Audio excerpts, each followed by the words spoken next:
मिर्जापुर गांव में सुधीर अपने बेटे मयंक और पत्नी रुमला के साथ रहता था। सुधीर बहुत गरीब था। वो गांव में पानीपुरी का ठेला लगाया करता था, जिससे उसकी रोजी रोटी चलती थी। मयंक 19 साल का था, लेकिन तब भी उसका बचपना नहीं जाता था। वो अपने दोस्तों के साथ सारा दिन गांव में घूमता फिरता रहता और उसका बूढ़ा पिता पानीपुरी का ठेला लगाकर घर चलाता। गर्मियों का महीना था। गांव के पेड़ पर अमियां लगी थीं और मयंक गांव के लड़कों के साथ उन्हें तोड़ने के लिए पेड़ पर चढ़ा। उसने थोड़े से आम तोड़े ही थे कि तभी उसका बैलेंस बिगड़ा और वो नीचे गिर गया। नीचे एक पत्थर था, जिस पर गिरते ही उसकी एक आंख में गहरी चोट लग गई। अरे ये क्या, इसकी आंख से तो खून बह रहा है। जल्दी चलो यहाँ से, नहीं तो इसका इल्जाम हमारे ऊपर ही आएगा। उसके साथ के लड़के वहां से भाग गए। फिर किसी ने ठेले पर काम कर रहे सुधीर को खबर दी। सुधीर अपना ठेला वहीं छोड़कर भागे भागे मयंक के पास पहुंचा, जहां वो दर्द के मारे कराह रहा था। वहीं घर पर जब उसकी माँ को गांव वालों ने खबर दी तो वो भी उस ओर दौड़ पड़ी। मयंक बेटा, क्या हुआ तुझे? आँख खोल बेटा। सुधीर और रुमला उसे जल्दी से अस्पताल लेकर भागे, जहां डॉक्टरों ने उनसे कहा, देखिए, इनको लाने में देर हो गई है। इनकी आंख में घाव अंदर तक हो चुका है, जिससे इनकी पुतली पर भी असर पड़ा है। अब उस आंख की रोशनी कभी वापस नहीं आएगी और इसका इलाज करवाना ही है तो उसमें लाखों का खर्चा आएगा। सुधीर के पास ना तो इतना पैसा था और ना ही कोई जमीन जायदाद जिसे बेचकर वो अपने बेटे का इलाज करवा पाता। हे भगवान, ये मेरे बच्चे को तूने किस बात की सजा दी है? कोई चमत्कार दिखा और मेरे बच्चे को ठीक कर दे भगवान। रुमला, जब तुम ही टूट जाओगी तो मयंक को कौन संभालेगा? ऐसे ही कुछ दिन बीत गए। मयंक अब कहीं जाता तो सब उसको अंधा कहकर उसका मजाक उड़ाते। ये सुनकर मयंक का दिल टूट जाता है। सुधीर और रुमला ने उसे समझाने की बहुत कोशिश की। अब वो घर पर ही रहता। इधर समय के साथ सुधीर और बूढ़ा होता गया। उसकी तबीयत अब ठीक नहीं रहती। अब वो ज्यादा देर तक ठेले पर नहीं बैठ पाता था। ऐसे ही एक रोज वो तपती गर्मी से राहत पाने के लिए पेड़ की छांव में बैठ गया।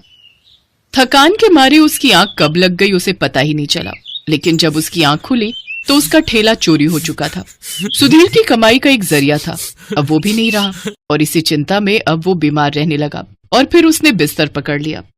इधर मयंक भी अपने बाबा की हालत देख चिंता में रहने लगा। एक रोज, माँ बाबा अब कितने परेशान रहने लगे हैं मुझसे उनकी ये हालत अब देखी नहीं जाती। माँ, तू ठीक कहता है बेटा, उनकी ऐसी हालत तो मुझसे भी नहीं देखी जाती। राशन पानी सब खत्म हो रहा है। घर में ना जाने आगे का गुजारा कैसे चलेगा। माँ, मैं बाबा की मदद करना चाहता हूँ। अब मैं इस घर की जिम्मेदारी संभालना चाहता हूँ। लेकिन बेटा, तुम ऐसी हालत में ये सब कैसे कर पाओगे? माँ, अब तुम भी मेरी इस कमी को मेरी कमजोरी मान रही हो। मैंने ऐसे कई लोगों को देखा है जो अपाहिज होते हैं, लेकिन फिर भी अपनी मेहनत से रोजी रोटी कमाते हैं। और मैंने बाबा को पानीपुरी बनाते हुए देखा है, तो मैं अच्छे से जानता हूँ कि वो कैसे बनती है। और थोड़ी बहुत मदद की जरूरत होगी तो आप कर देना। लेकिन इन सब सामान के लिए पैसे कहाँ से आएंगे? बेटा, यहाँ आओ। मैंने कई साल पहले अपने खाते में 10,000 की एफडी करवाई थी, ताकि जरूरत के समय काम आ जाए। तुम अपनी माँ के साथ जाकर वो एफडी तुड़वा लो। अगर वो अब काम नहीं आएगी तो कब काम आएगी? अगले ही दिन मयंक अपनी माँ के साथ बैंक गया और वो पैसे ले आया, जिससे उसने नया ठेला और जरूरत का सामान खरीदा। फिर रुमला ने अपने बेटे का मनोबल बढ़ाने के लिए चूल्हे पर गोलगप्पे बनाने में उसकी मदद की। बाबा, आप मुझे बताइए कि पानीपुरी का पानी कैसे बनाया जाए। मैं चाहता हूँ कि ग्राहकों को वही लाजवाब स्वाद फिर से मिले। उसके बाद सुधीर ने उसे सारी रेसिपी बताई, लेकिन पानी बनाने के बाद भी मयंक को उसमें थोड़ी कमी खली और फिर उसकी नजर आंगन में लगे धनिये पुदीने पर गई। वो झट उसे तोड़ लाया। फिर धनिया, पुदीना, जीरा, नमक, हरी मिर्च, छोटा छोटा कच्चा प्याज, साथ ही और भी कई तरह के खड़े मसाले कूटकर उस पानी में मिला दिए, जिससे उसका स्वाद कई गुना बढ़ गया और उसने बड़ा ही स्वादिष्ट खट्टा मीठा पानी बनाकर तैयार कर लिया। वाह, लाजवाब। मयंक ठेले पर रखकर सारा सामान बेचने निकल गया। अरे वो देखो, सुधीर का अंधा बेटा निकला है पानीपुरी बेचने। अरे ये कितने भी कोशिश कर ले, लेकिन जो स्वाद सुधीर की पानीपुरी में था ना, वो इसकी में कहाँ होगा। चलो फिर भी खाकर देखते हैं। बड़े दिनों बाद तो गांव में पानीपुरी देखने को मिल रही है। वो दोनों ग्राहक मयंक के ठेले पर पानीपुरी खाने लगे, लेकिन उनमें से एक ग्राहक बोला, अरे वाह, ये मसाला पानीपुरी खाकर तो मजा आ गया भाई।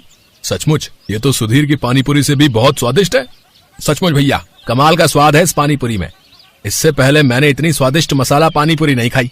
उस दिन मयंक की खूब कमाई हुई। उसके पास ग्राहकों की भीड़ लग गई। उसकी सारी पानीपुरी खत्म हो गई। शाम को मयंक खुशी खुशी घर लौटा। अब वो हर रोज मसालेदार पानीपुरी बनाकर लोगों को खिलाता। अब तो उसके पास इतनी भीड़ रहती कि उसे काम पर अपने साथ एक और लड़के को रखना पड़ा। धीरे धीरे सभी लोग मयंक को मसाला पानीपुरी वाले के नाम से जानने लगे। अब उनकी आर्थिक स्थिति सुधरने लगी थी। एक रोज मयंक अपने पिता से, चलो बाबा, अब दिल्ली चलते हैं, अब वहीं जाकर आपका इलाज करवाएंगे।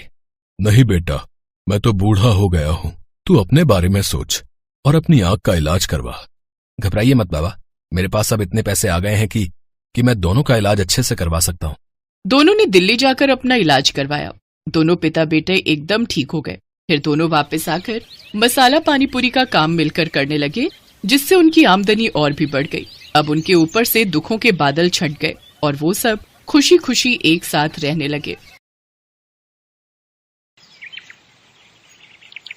अरे वो देखो, मानव भैया आ गए। मानव भैया? ये तो वही है ना जो बड़ा आदमी बनने शहर गए थे कई साल पहले। हाँ, चलो चलकर देखते हैं कि ये वापस क्यों आए हैं। जब वो दोनों मानव के पास जाते हैं तो उसकी हालत बहुत ही खराब होती है।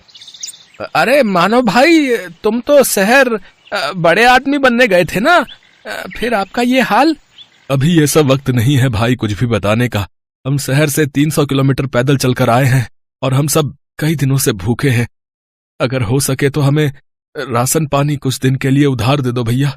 तुम अपने घर जाओ और आराम करो मानव भाई। और रही खाने की बात, तो मैं गांव के मुखिया को बोल देता हूँ, वो कुछ दिनों का राशन पानी तुम्हारे घर भिजवा देंगे। आपका बहुत बहुत शुक्रिया किशोर भाई। मुखिया उनके घर 1 महीने का राशन पानी भिजवा देता है।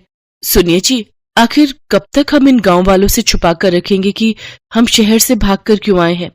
तो हम इन गांव वालों से क्या कहते कि शहर में रहकर हम पर इतना कर्जा हो गया और वो चुका न पाने की वजह से हम गांव वापस आए हैं। फिर तो ये हमें जो राशन पानी मिला है वो भी नहीं मिलता। ये तो आप ठीक कह रहे हैं जी। देखो रमा, जो किस्मत में लिखा है उसे कोई नहीं टाल सकता। चलो आप सो जाओ, रात बहुत हो गई है। मैं कल ही मुखिया से मिलकर काम की कोई बात करता हूँ। अगले दिन मानव मुखिया से मिलता है और अपने बेरोजगार होने की समस्या बताता है। देखो मानव, तुम इस गांव के बेटे हो और अब तुम इसी गांव में रहकर अपना कोई काम शुरू करो। आपने बिल्कुल सही कहा मुखिया जी। वैसे मैं शहर में सारा दिन ऑटो रिक्शा चलाता था और शाम को रमा और मैं पानीपुरी का ठेला लगाते थे। तो मैं सोच रहा हूँ कि क्यों ना मैं इस गांव में भी पानीपुरी बनाकर बेचूं। हाँ, ये तो बहुत ही अच्छा ख्याल है। वैसे भी अपने गांव में एक भी पानीपुरी वाला नहीं है। अपना खेत गिरवी रखकर मानव और रमा ने पानीपुरी का ठेला खोल लिया। वो ठेला लगाकर बैठे थे, तभी वहाँ उसका बचपन का दोस्त विनोद आ गया, जो कि एक गांव से दूसरे गांव तक ऑटो चलाता था। अरे वाह, आज मेरा दोस्त नए काम की शुरुआत कर रहा है, लेकिन तेरे चेहरे पर इतनी उदासी क्यों है? क्या बताऊं यार, ठेला लगाए पूरे 2 घंटे हो गए लेकिन अभी भी एक भी बोनी नहीं हुई। अच्छा बता, कितने की प्लेट दे रहा है तू इन गोलगप्पों की? भैया 10 रुपए के 5 गोलगप्पे हैं बस। अच्छा भाभी, फिर तो मेरे लिए 1 प्लेट लगा दीजिए। मानव उसको गोलगप्पे बनाकर खिलाने लगा। उनको चखते ही विनोद ने कहा, अरे वाह, ये तो सचमुच किसी अमृत समान है। कुछ ही दिनों में उनका पानीपुरी का काम बहुत अच्छे से चलने लगता है। एक दिन मुखिया जी उसके ठेले पर आते हैं। मानव, मैं तुमसे एक बात कहना चाहता हूँ। जी कहिए मुखिया जी। मानव, तुम्हारी पानीपुरी आसपास के गांव में भी बहुत प्रसिद्ध है। मैं चाहता हूँ कि तुम ढेर सारी पानीपुरी बनाओ और गांव के और आसपास के गांव वालों को भी ये पानीपुरी खिलाओ और आने वाले चुनाव में मेरे नाम का प्रचार करो। क्यों नहीं मुखिया जी, आपने मेरी मदद उस वक्त की थी जब मैं खाली हाथ इस गांव से लौटा था, तो भला मैं आपको इनकार कैसे कर सकता हूँ। मैं आपकी मदद जरूर करूंगा। बहुत बहुत धन्यवाद मानव बेटा। अच्छा, अब मैं चलता हूँ। हैं? आपने हाँ तो कर दीजिए, लेकिन अब हम इतनी सारी पानीपुरी बनाएंगे कैसे? हमारे पास सामान के लिए इतने पैसे कहाँ से आएंगे? अब हमें अपने गिरवी रखे खेत को बेचना होगा। ये आप कैसी बातें कर रहे हैं जी? अगर अच्छी कमाई हो गई तो फिर हम उस कमाई से नया खेत ले लेंगे, लेकिन मैंने मुखिया को जुबान दी है और अब मैं अपनी बात से पीछे नहीं हट सकता। और इस तरह मानव ने अपनी जमीन भी बेच दी। क्या बकवास कर रहे हो मानव? आखिर हमारे बीच पैसों की बात कहाँ हुई थी? मजाक मत कीजिए मुखिया जी, मैंने अपना खेत भी बेच दिया है। ऐसे तो मैं बर्बाद हो जाऊंगा। चुपचाप जाता है या धक्के मारकर निकालूं यहाँ से? दुखी होकर मानव घर पहुंचता है और रमा को सारी बात बताता है। अब तो हम लोग भूखे मर जाएंगे जी, जो बचा कुचा था वो भी हमने बेच दिया। मानव और मुखिया के झगड़े का पता सारे गांव में लग जाता है और अब कोई भी मानव के ठेले पर पानीपुरी खाने नहीं आता। एक रोज विनोद मानव के घर आता है और कहता है, मानो मैं कुछ दिनों के लिए किसी काम से शहर जा रहा हूँ, तब तक मैं अपना ये ऑटो रिक्शा यहीं छोड़कर जा रहा हूँ। है इस गांव में इकलौते तुम ही हो जो ऑटो चलाना जानते हो। जब तक मैं वापस नहीं आ जाता तुम इसे अपने ही पास रखो। अगर तुम्हें कोई परेशानी ना हो तो क्या मैं कुछ दिनों के लिए तुम्हारे इस ऑटो का इस्तेमाल कर सकता हूँ भैया? हाँ हाँ, क्यों नहीं। अरे ये भी कोई पूछने की बात है। इतना कहकर विनोद वहां से चला जाता है। सुनिए जी, मुखिया जी ने जो ढेर सारी पानीपुरी बनवाई थी, क्यों ना हम उन पानीपुरियों को ऑटो में ले जाकर आसपास के गांव में बेचें। मानव रमा के साथ मिलकर गांव-गांव घूमकर अपनी बनाई हुई पानीपुरी बेचने लगा। देखते ही देखते वो दोनों ऑटो रिक्शा पानीपुरी वाले नाम से फेमस हो गए। आज मैं बहुत खुश हूँ। हमेशा से कर्जे से भागते आया हूँ, लेकिन आज तो ऐसा लग रहा है मानो मैं दुनिया जीत चुका हूँ। कुछ दिन बाद विनोद एक नया ऑटो लेकर गांव पहुंचा। अरे वाह विनोद, नया ऑटो? लेकिन तेरे पास तो पहले से ही ऑटो है ना, फिर ये किस लिए? अरे वो ऑटो अब पुराना हो चुका है यार, और मैं उसे बेचने की भी सोच रहा हूँ। मैं अब एक गांव से दूसरे गांव की सवारियां छोड़ने की बजाय गांव से शहर तक की सवारियों को छोड़ूंगा। अगर आप बुरा ना मानो विनोद भाई, तो क्या ये ऑटो हमें बेच सकते हो? अरे ये भी कोई पूछने की बात है। आज से ये ऑटो आपका हुआ है। तेरी बड़ी मेहरबानी मेरे दोस्त। ये ले, ये तेरे ऑटो रिक्शा के पैसे पकड़। रमा और मानव तो ऑटो पाकर बहुत खुश थे। अब वो दोनों सारा दिन एक गांव से दूसरे गांव घूम-घूम कर पानीपुरी बेचा करते थे और लोग बड़ी आस लगाकर उनकी पानीपुरी के इंतजार में बैठा करते थे। उनका व्यापार अब बहुत अच्छा चलने लगा और उन्हें अच्छी आमदनी होने लगी।